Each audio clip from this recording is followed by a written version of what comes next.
Good morning, sports fans. Today is Wednesday, April 29th, 2026. You're watching a show called Rate Game Live. That's right. It is a live show about sports. And for those that are new, which according to YouTube is 99% of you, this is the deal. So my name is Nick Mark George. My name's down there. I host a show every morning. It's called Rate Game Live.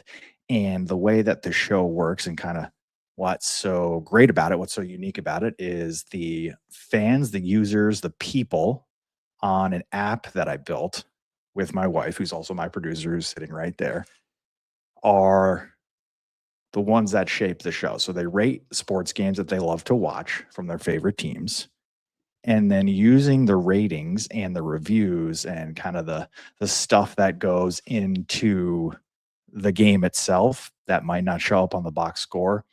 Well, that's what I use to then go and sleuth and search and package a little sports show for you that doesn't have any lick of gambling, no predictions, no spreads, none of that nonsense. We just care about sports, stories, and everything in between. So, very glad that you're with us. She's like, wow, how did you? That was pretty sweet. Yeah, we're getting better every morning. We're getting better. So that's what's in store for us. I think you can mark us down for about 30 to 40 minutes, and we will kick things off, kind of set the table the way that we do every single morning. We ask and then answer a single question. Were the sports good? And then from there, we have a nice little rundown. So we will get into the Champion League game yesterday. It's the first leg of the semifinal featuring PSG and Bayern Munich. A little play on words there with a Bayern burner. Painting with pasta. That is the Buffalo Sabres and the Boston Bruins. We're going at it in a little overtime puck game. We got Killicam Schlittler on the mound. Careful with that last name. You could be cursing at people. New York Post is actually having a field day with that. I bet that's like their dream to have this name, this last name to work with for alliteration, for back page alliteration. The ABS Pizza Challenge, very cool little moment in baseball. Stiller was there. Take a look at my guy, Ben Stiller, wearing the Mecca shirt. Got a little list that I've been keeping track of that I was able to add to last night because he was there at the Knicks game. And then we will close the show with Final 48, Day 6, the sixth country that we'll cover on our way to the World Cup. So here we go. Without further ado, were the sports good? Well, as you can see here, just to orient you real quick, we have a 6.27 and we have a mixed night, a mixed bag. So that means that in the last 24 hours, there were 22 games played in the wide world of sports. 4 leagues active. We have the NBA, MLB, NHL, and Champions League. Of those 4 leagues and 22 games, we had 289 ratings that hit the dashboard, that hit the platform, and then 535 overall. So it's people coming in, rating not yesterday, but maybe 2 days ago, maybe over the weekend. Maybe we got some stragglers coming in. Maybe we got some new folks that want to get some rates in on their favorite teams. So that's what that's all about. That goes towards the overall platform number that we're also keeping tabs on, but we save that for Fridays. So gives you another reason to tune in. Looking at the little spray chart here, looks like a little sprinkle of green in the mid-afternoon due to that Champions League. We'll say it was a classic. I'll say it was a classic. It didn't reach the threshold here, which is 100 ratings. You need 100 ratings in less than an hour for it to be instant classic. But I think that's more so just because we don't have enough people yet on this platform of ours. So if all things considered, that we had like a college basketball community for the Champions League, which we'll have one day. It's just a matter of time. I think this easily makes instant classic territory. 9.3 for that. 7.4 in the NHL, 3 games in the playoffs. We had a really lackluster night in the NBA.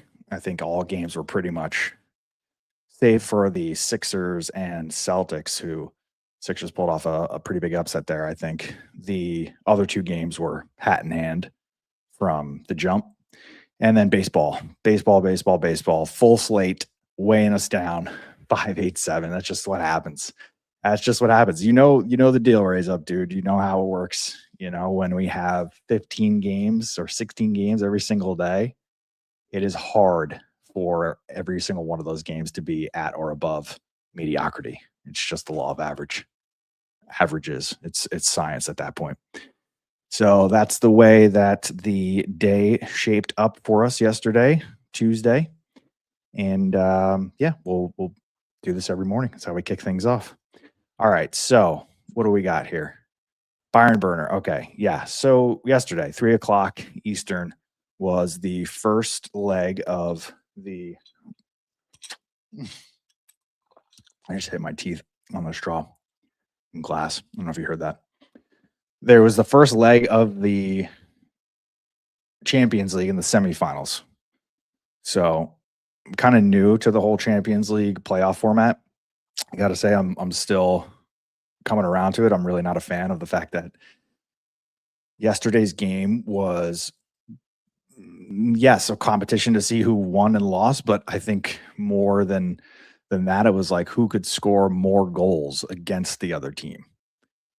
So because it's not elimination and they each get to play 1 game at home, and it's also not a series play, you're just trying to score as many goals as possible.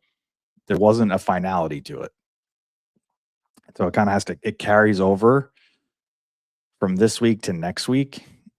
It's like what I would imagine if there was like a playoff series in football, where it's like you can't play every other day. So the momentum is kind of lost. And week over week, these 2 teams are going to play again next week. And this was an incredible game, which I can't show you any highlights of because the Champions League are very, very strict in who they let broadcast their highlights. So it's like an absolute desert on social media. I cannot find anything. And actually, it's really funny. The teams themselves, so the actual teams in the Champions League, can't even show highlights of their own team. They had to resort to video games. Actually, it's actually worth a search here, just because I was like, wait a second, this isn't an actual highlight. This is just a video game rendering of the highlight. Whoa. What was that? All right, so what's that? No, I oh, okay. That's well, I just wanted to see what it was. And I understand the analogy now. He's just saying that was the level of game.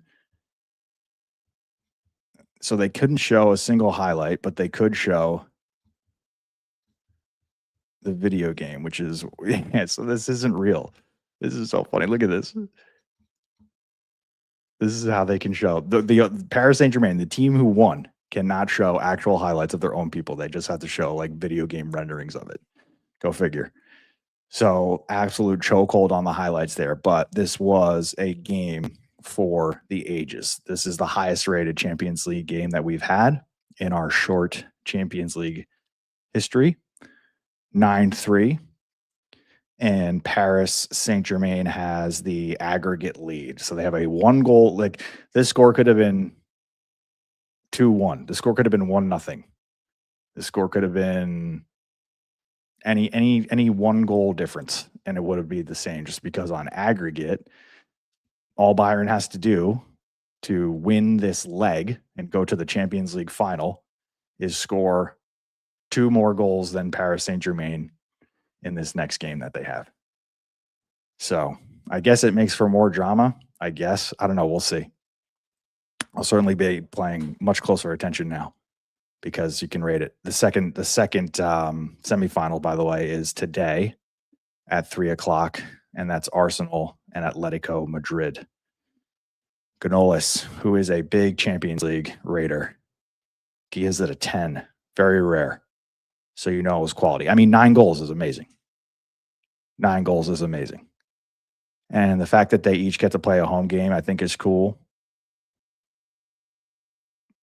That was football, T3 says. T3 also a big Champions League guy. That was football. Ethical, clinical, attack heavy.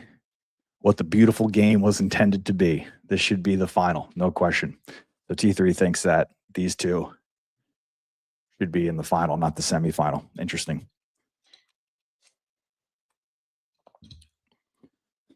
Flame, absolute anarchy. This had been the second leg. It may have gone down as the greatest game ever. How can it be the greatest game ever if it's just the semifinal?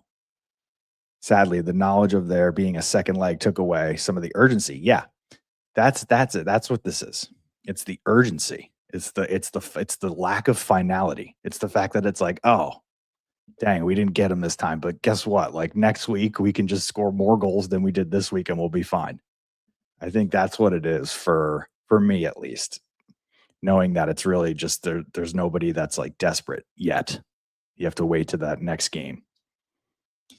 So that was our top rated, most rated 9.3 game of the day. Goes to the Champions League. Well deserved.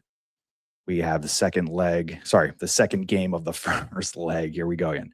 The second game of the first leg of the semifinals today, which is Arsenal versus Atletico Madrid. And I will be adding that manually since it's not in our database. All these games we have to add manually, but it's the only way we're going to get the Champions League here. So just stay tuned for after the game ends. I'll add it as soon as it does. That's what I did yesterday. It was like within seconds. All right, moving right along. Pain with pasta. To the NHL we go. So we have the Buffalo Sabres and the Boston Bruins in a 3-1 series lead. The Sabres did last night, coming into last night. So this was an opportunity for them to get their first playoff series win since 2011. So coming into the NHL playoffs, this was the team that, aside from the New York Jets, had the longest playoff drought in the 4 major American sports. So obviously the scenes and the energy last night were off the charts. And as they always do for the NHL, which I think is actually interesting because these two teams are not from Canada. I guess this is just because they have to play the national anthem because Canada's our neighbors and part of the hockey league. Did they also do that in baseball? Thinking out loud here, but I'm trying to think, or I'm asking that question out loud. I don't know if they play necessarily the Canadian national anthem when it's 2 American teams playing baseball. I feel like they only do that when it's the Toronto Blue Jays. Anyway, so there was a little snafu on the mic when the Canadian national anthem was being sung last night, but I thought that this was really cool moment here. Oh, Canada, our home and native, hatred, love,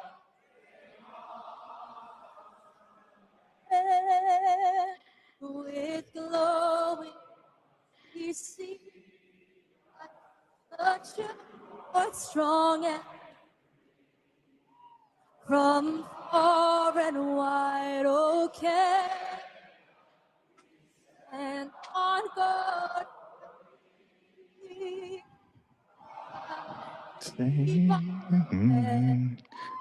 Great anthem. No, Canada.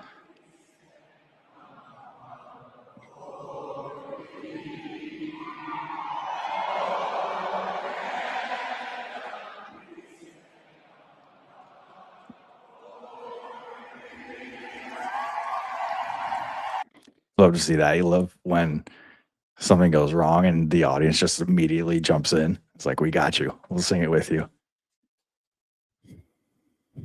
My producer is allergic to the Canadian anthem, it seems. Can you hear that, by the way? No. Not at all. Nothing? No. Really? Nobody heard my sneeze. Oh, no. I meant the anthem. Oh, yeah. Oh, you can hear that? Yeah. It's like, oh, I just played the anthem for nobody. All right, perfect. So we had that to kick things off. Vibes are high. And this game was a shutout until very late in the, or I guess I'm sorry. Let me walk that back. So we had goals right away, and this ended up being 1-1 and went to overtime. But here's the first goal that Buffalo scored right after that national anthem, right as the game was less than 4 minutes in.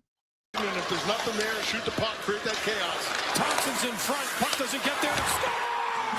Scores! Laser. The captain starts it. And if there's nothing there. All right, so Buffalo's feeling good. They're riding high. They're singing the Canadian national anthem, and then they score. That was in the first period. So fast forward to overtime. It is 1-1. So in playoff hockey, as far as I've been following along, it's usually a little bit more than 2 goals total. So defensive masterclass from the goalies here. And this is what happens halfway through the first overtime. Boston is fighting for their lives here. They lose this game, it's over. Buffalo gets their first playoff series win in 15 years. But you have a sudden turn of events here. A quick re-entry, had McLeod breaking, couldn't get it there. Stretch pass on, Pastrnak in, scores! The Bruins are alive as Pastrnak wins Game 5! Right to the glass to talk smack. I love it. Pastrnak in, scores! Look at him. Launches himself. The Bruins are alive! Thank God for that glass, honestly, in hockey. It seems like these people and the fans and the players would just be fighting. They just like want to fight each other all the time. And they use the glass as like a shield, like hold me back. So you had the angle there that was provided, obviously on the telecast. And then you had this angle, which I think was hilarious. Watch Pastrnak as soon as this is like an alternate view of that same scene where he's throwing himself at the glass. Look at him. He's like, hold me back.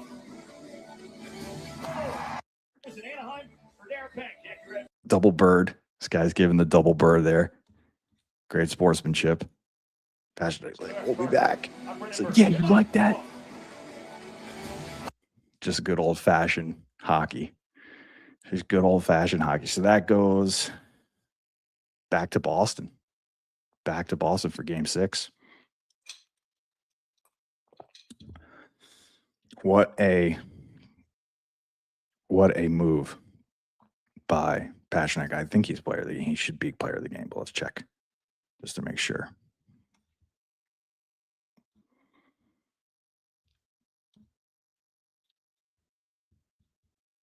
Oh, wow. They gave it to the goaltender. That wasn't my vote.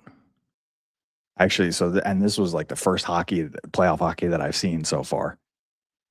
Did not disappoint.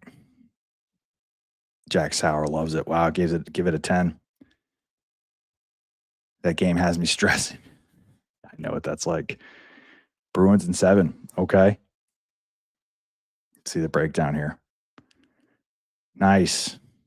Greens across the board. Appreciate that. Buffalo fans. Sabres fans. Noble rates.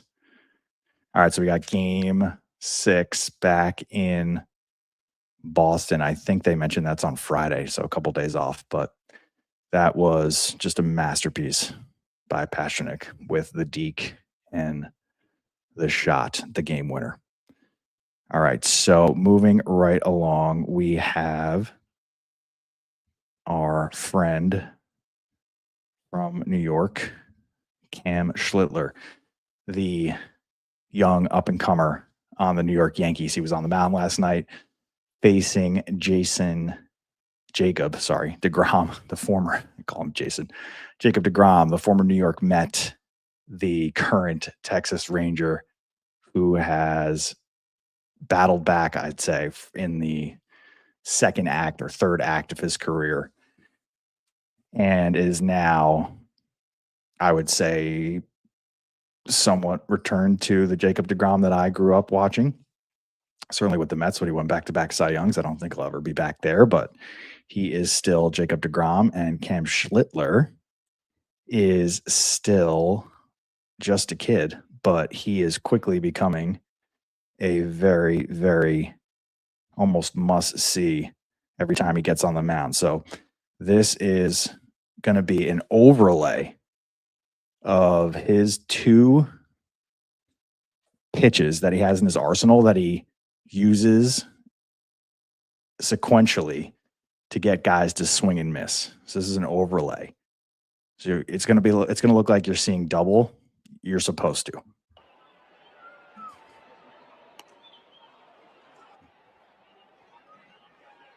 Swing and a miss, got him. Watch this. Swing and a miss, got Good luck. Those are two totally different pitches. Look how late in the pitch and look at how close they are. So you're thinking as a batter, oh, he's just throwing the same exact pitch as he did the one before. Nope. Look where they end up. One goes high, one goes low. Insane. Good luck. So Cam goes 6 innings. I think he had 8 strikeouts. Bit of a pitcher's duel. The Yankees won 4-2. Let's see some takes for this one, because I know that between him and Fried, I think the Yankees have all of a sudden one of the best pitching lineups, maybe one of the best 1-2 punches that you have going right now on the show. He's your player of the game, of course. So Schlittler is such a beast, had to go toe-to-toe with deGrom and won. Yankees are a wagon. Yeah, Yankees all of a sudden, I know it was not too long ago that we were talking about them losing 5 in a row. I think in their last 10, they're like 9-1. Fernando Cruz forced out at third from his ass was electric as usual from him. Game got exciting late with runs scored in the 9th. Bednar almost blew it for the Yankees, but secured the save nonetheless. Ben Rice had a tough night going hitless, but faced a tough matchup with deGrom. 9th inning got sketchy. Schlitt is an absolute dog. This guy is a dog. I am a big fan of his. I remember in the playoffs last year when he had to go back to Boston and the Boston fans were saying stuff about his mom or something. They found like her Facebook and they just got nasty about it. And then he went on the mound and he just absolutely dominated Boston as if he needed any more fuel. That is when I think I became a Cam Schlittler fan in that moment. So good on the Yankees. Flame, I know that this is your Rangers. How are the Rangers doing this year? Are they good?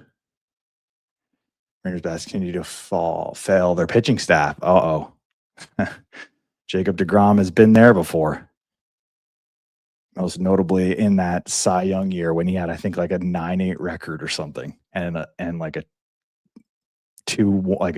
minuscule ERA. I remember that was like not really 12-14. Okay, still early. At least you're not the Mets. Be thankful for that.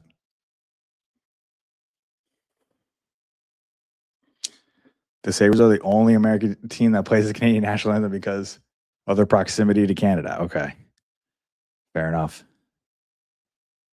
Fair enough. They don't have a baseball team, so it's not like they would play it for the Blue Jays. Nimmo, Carter, and Jung have all been great. Yeah, Nimmo.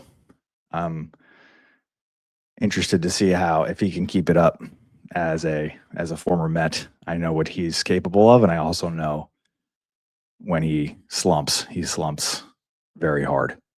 So we will see. It's still only April. I have to keep telling myself that. We are very, very young in the season here.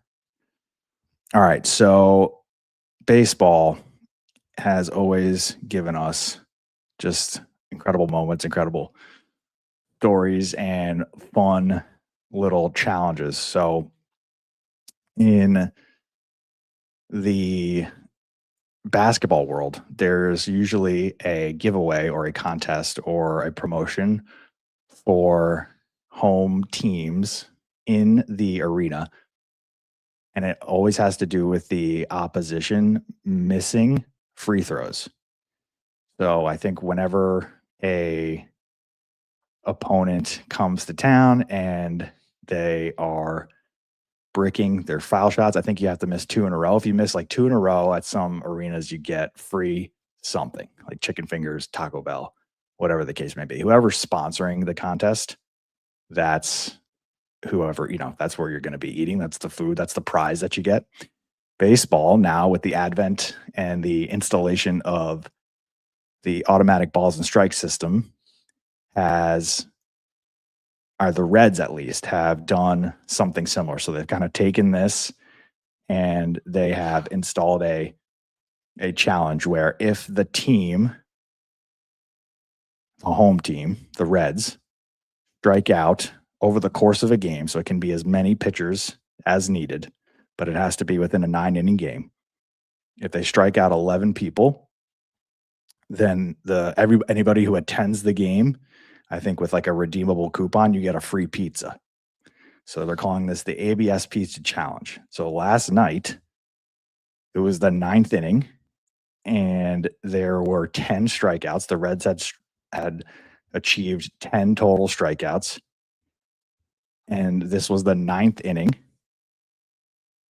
Look at the count. The count is 1-2, and they need an 11 strikeout. So they're 1 strikeout away. And here's how it unfolds. They're 1 strikeout away. Everybody in this stadium is 1 strikeout away from getting free pizza. Just missed. ABS challenge powered by T-Mobile. The catcher has challenged the call of ball. Stevenson's 1-1 tonight. Can he win pizza for those in the stands? The crowd ready to burst. That's a strike! Pizza for everybody! Pizza for everyone. Look at that. Boom. She loves it. You see that? Let's go. Right here. Let's go.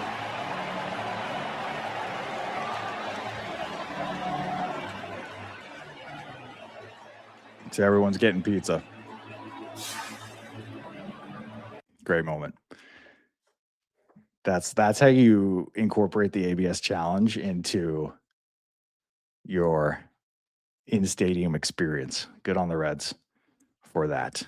All right, so last night we had the Knicks and the Hawks. Was not a remarkable game by any stretch of the imagination, but there was a moment, there was a scene, and there was 2 things that happened in this game.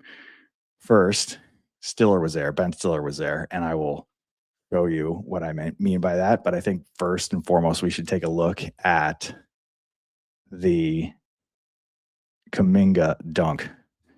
So Jonathan Kuminga, who got traded from the Warriors to the Hawks this year, has just been a completely different basketball player on this team. And there was, I think, a lot of speculation for this guy because he's just so young and talented, and he used to be on the Warriors, that he was a diva, and he was somebody who basically through his agent was making demands on a championship caliber Warriors team with Steve Kerr that he deserved to be starting. He deserved all this stuff.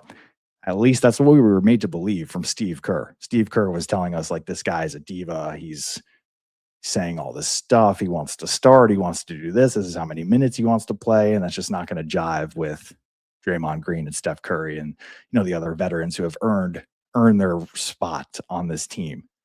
And also Steve Kerr was kind of, I think, saying he's also not good.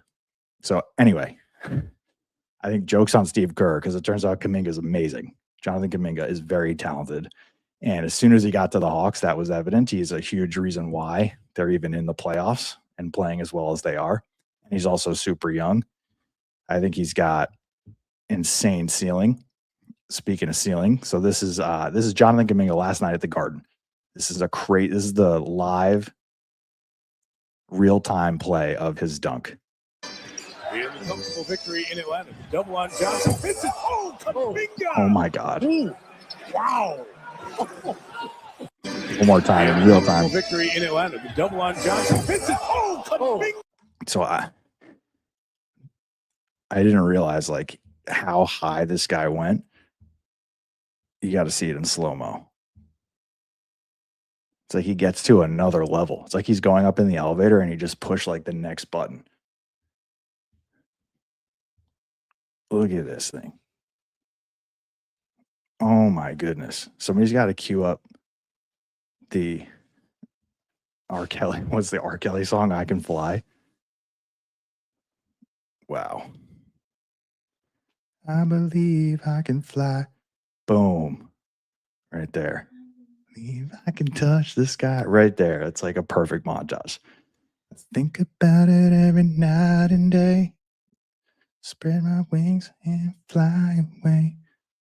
Boom. So good on Kaminga, man. That's an incredible dunk. I know that we just had Jamal Cain on here, but I don't know. I feel like for me, that's more impressive because it's over. Look at that. Boom. It's like all these Knicks, like a sea of Knicks. And then it's just like, I believe I can fly.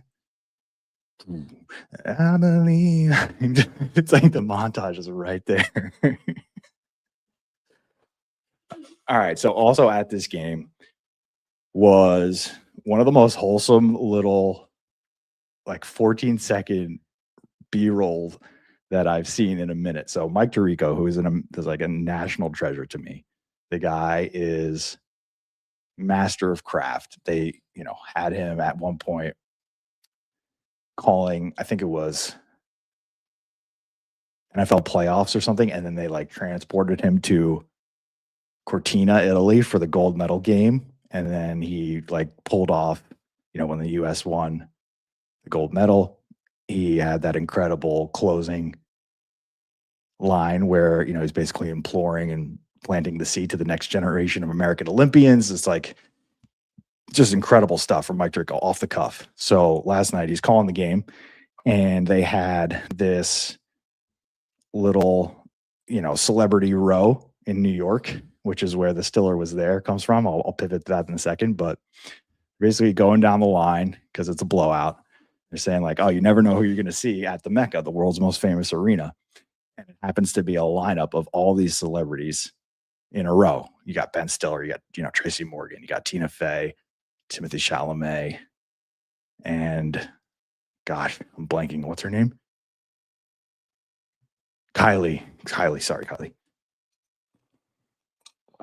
So they're all there. And then it pans to Tirico and Reggie. And you gotta hear it, listen for their reaction. It's so wholesome. It really would be. And by the way, Reg, sometimes you say celebrity row at a game and it's one or two Stiller, people. Jenner, This is a Chalamet, entire celebrity row. Yeah. Chalamet, Tina Morgan, Fox, Tracy Look at Morgan. this. Oh, Us. we made it? No, it really would be. And by the way, Reg, sometimes you say celebrity row at a game and it's one or two people. Wow. This is a entire celebrity row. Yeah. Chalamet, Tina Fox, so disinterested. Tracy Look at Morgan. this. Oh, Us. we made it? No, it really would be. Us? We made it? So cute. But look at all these guys. They're like, It really would be. And by not the way, even paying Reg, attention. sometimes you say celebrity row at a game Look at like, ugh, and it's disinterested. one or two people. Look at that face of This concern. is a entire celebrity row. Yeah. Chalamet, Tina Fox, Tracy Look at Morgan. this. Oh, Us. we made it? So great. So happy. The two of them. We made it. Reggie's reaction. We made it. You did. You absolutely did. All right. So Stiller was there is the name of this segment for good reason. So I made a little list here. This is so condensed. Let me see if I can get this bigger. I guess. Here we go. Oopsie. So I made a little list of the games that Ben Stiller has been to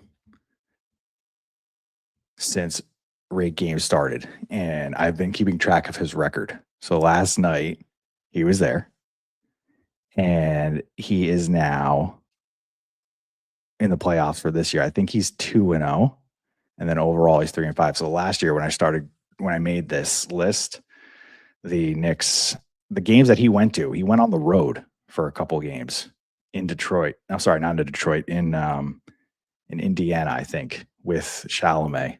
I think the two of them went and they caught some L's. So he's still battling back. He's got to get this to 500, but overall he is 12-6. So when he is in the building or when he attends a Knicks playoff game or a Knicks game in general, the chances are good that the Knicks will win. So positive vibes. And I will say for the Hawks, good on CJ McCollum for those 2 game-winning shots, those game-clinching shots. Outside of those 2 game-clinching shots, if not for those 2 game-clinching shots, they probably would have gotten swept. So at least they'll always have that moment. And we thank Ben Stiller for showing up to Knicks games. All right, that is all I got for us today. We will go to the globe, take a little spin, and learn about a country that is playing in the World Cup in the 6th edition of the Final 48.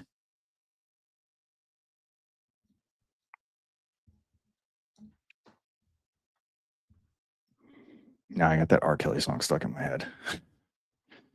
All right, here we go. Where will the ball land? Spin for day 6.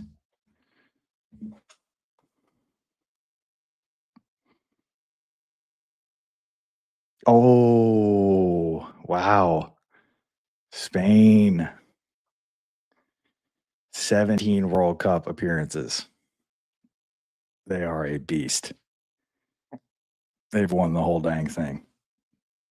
Got the little trophy icon there. Wow. Okay. So if you are from Spain, you are Spanish. And the capital is Madrid, also their largest city. Wow. 47 million. Almost 48 million. That's huge. Where is it? Okay, Spain's big. Spain's a lot bigger than I thought. Spain's a lot bigger than I thought. They're on the Euro. They speak Spanish, of course.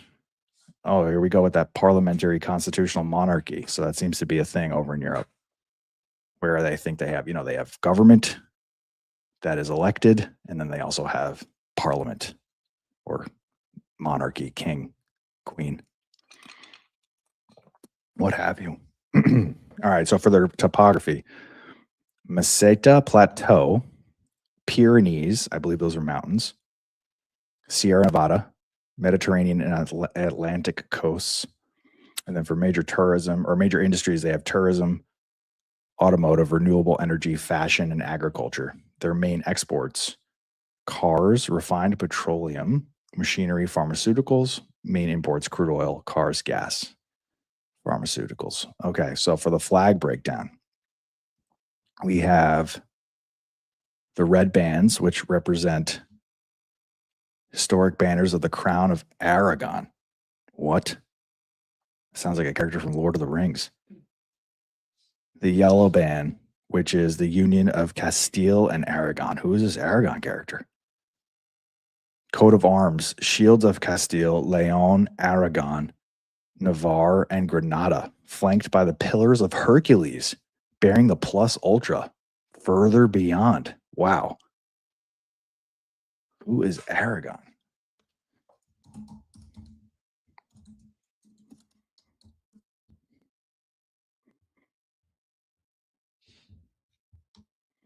Got to look this up now. I got to see who this guy was. There's like not even a picture of it. Huh. The name of the monarchy at the time that it died with the Spanish succession. Oh, okay. So it wasn't necessarily like a king or. No, it was like the monarchy. I see. The combined monarchy ruled by one king. I see. Okay. So not necessarily like a person. Okay. In my mind, I'm imagining like a warrior or like a world beater. It was like what Barcelona was. Got it. All right. So their culture, paella, of course. Jamón ibérico, of course. Tortilla, just incredible. Spain has incredible cuisine. We know this. Did you know La Tomatina Festival in Bunol uses 150,000 tomatoes. That's 40 tons of fruit thrown annually. Wow. Reconquista completed in 1492. That's when our guy Columbus came over. 1975 was the end of the Franco era. Democracy was restored. 2010, they won the World Cup. 2012, they were World Cup, Euro, World Cup, Euro treble. Oh, wow. Where were you for that World Cup? 2010? See, I was 20 years old. 2010 I was 20 years old. I think I might have been, I don't know if I might have been down the shore. I watched it. It was summer. Yeah, I might have been down the shore. Who would they play? That I can't remember. Who'd they win? Who'd they beat? Netherlands? Okay. Yeah. I remember that. Yep. Yeah, I was down the shore. Jersey Shore, of course. All right. Notable people for Spain. You have Cervantes. That era of Spanish football is considered arguably the greatest team ever. I remember they were just,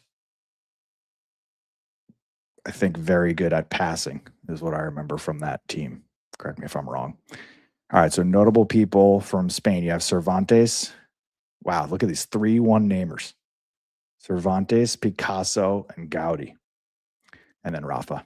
You could say Rafa. Rafa's deserving of the single moniker, in my opinion. Either Nadal or Rafa.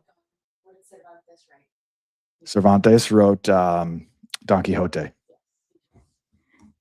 Come on now. Those aren't windmills, those are giants. All right. So 17 appearances. They won it in 2010. They are 31, 16, and 20 wins, draws, and losses. 108 goals for, 79 against. Look at that little champion. Here's their road to the champion. They actually had a loss, and then they just won out. So made it out of the group. Portugal, Paraguay, Germany, and the Netherlands. 1-0.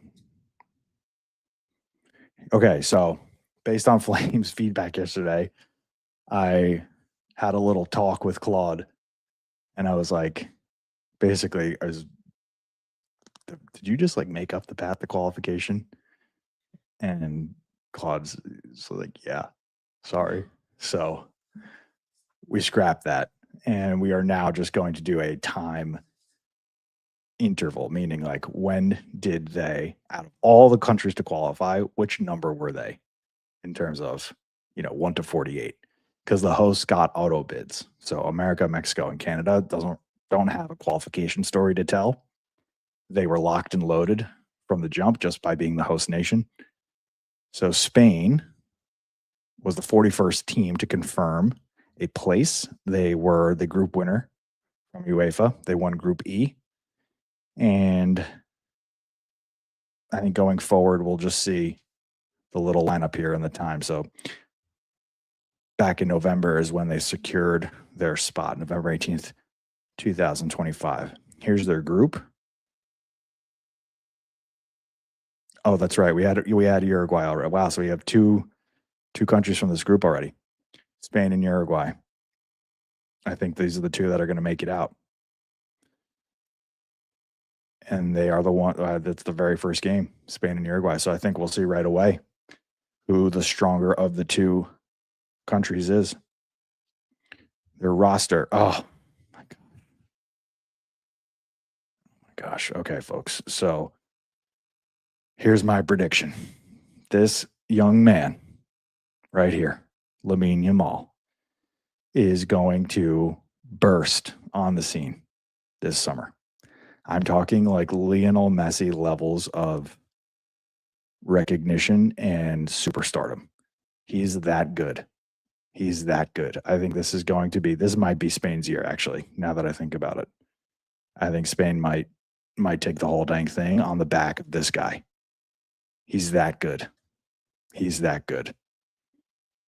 So watch out for him. Youngest La Liga goal scorer in history.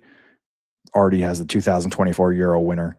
Youngest player and assist leader in the tournament. Barcelona record breaker. Did you know? My gosh, wait a second. No way. Did you know, bathed by Lionel Messi as a baby in a 2007 charity calendar shoot for UNICEF? The photo went viral when he debuted for Spain in 16. Okay, I mean, come on. That's like a tale that you hear of like the foundation of Rome. Or like those two kids were raised by wolves, bathed by Leo Messi. This kid is anointed. I mean, how like that's what more symbolism could you have? The goat bathed the next goat. I mean, it's game over. It's like the most prophetic thing I've ever seen. Now, what are the chances? Lionel Messi gave him a bath? What? Like what? When does that happen? Could you? That's like if like Jordan gave LeBron a bath. Like what? How would that ever happen? In what world does that happen? Only soccer. Is Leo Messi at a charity event and he's giving out baths? Win a free bath with Messi? How did that even work? Leo, come over here. Give this kid a bath. All right. So, you know my thoughts on Lamine. Rodri, defensive midfielder. Wow. Ballon d'Or winner. Champions League winner. Okay. So, Spain just has a bunch of rock stars. Also got the single name going for him. Nico Williams. Copa del Rey. La Liga regular at 19. I love these little did you knows. Let's go back to Rodri. Has a degree in business administration completed online during Manchester years. Nice. Taking online classes. Good. Nico Williams, brother of Ghana's Inaki Williams. They're the only siblings ever to play against each other in an Africa Cup of Nations. Very cool. Pedri. Okay, so we have Rodri and Pedri. Very cool. 23. Euro 2024 winner. Copa Trophy winner, La Liga title, played 73 matches in his first senior season at Barcelona at age 18. Oh my goodness. More than any teenager in modern football. Yeah, dude. I mean, America's cooked. This United States isn't. How can you compete with this? Danny Olmo won the Euro Bundesliga regular with Leipzig, came through La Masia, then moved to Dinamo Zagreb at 16. One of very few players to leave Barcelona's academy as a teenager and return as a senior. Signed in 2024. He's been to a World Cup. He's been to a World Cup. He's been to a World Cup. So only Nico and Lamine are going to be their first World Cups. And Lamine at 18, he's going to be there. He's his first of many, we'll say. We'll put it that way for Spain. Expectations must be through the roof. Here's their style. Classic possession. Rodri as a metronome. Yamal and Williams one-on-one on the wings. Relentless positional play. Relentless. The things that Lamine Yamal can do with a soccer ball are unbelievable. Prediction, this should be like 100%. It should be much higher than this. Contender, tier 1, champion, realistic. Oh yeah. Oh yeah. Who will even like contend with these guys? I feel like it's theirs to lose. Unless Messi. Olmo is the most underrated player in the world. He's a world-class player. Yeah, I think this is a world-class country. I think is what we just learned today. So, wow, it just got me fired up. Go Spain. Yeah, that's like your second favorite? Yeah, Brazil. Brazil. So my producer has connections and ties to Spain and Brazil and Argentina. She basically got her hand in a lot of different cookie jars over here. We're trying to get her to commit to one country, Brazil. and it's going to be Brazil. Okay. It's going to be Brazil for my producer. So Maybe this year will be Spain. maybe there will be Spain. Okay, never mind. Oh, you do now. You like Lamine. I don't know if Brazil has a player that's like exciting right now. He's the most exciting. Yeah. I think they're- Yeah. All right, so that's number 6. Number 6 for Spain. They are the 6th country that we cover. We are rocking and rolling. Going to do one country a day until we kick things off on June 11th. That is going to be, what, 44 days from now? 43 days from now? 43 days. In 43 days from now, we will be all the way home. But until then, we are here every morning doing another country, talking to you about sports, using RateGame to shape the show. And that's all I got for us. So if you're a sports fan, check out RateGame, rategame.io. It's in the App Store. It's wherever you get your sports apps. That's where you'll find us. My name is Nick Mark George. It is a great day to rate some games. I'll see you tomorrow, same time.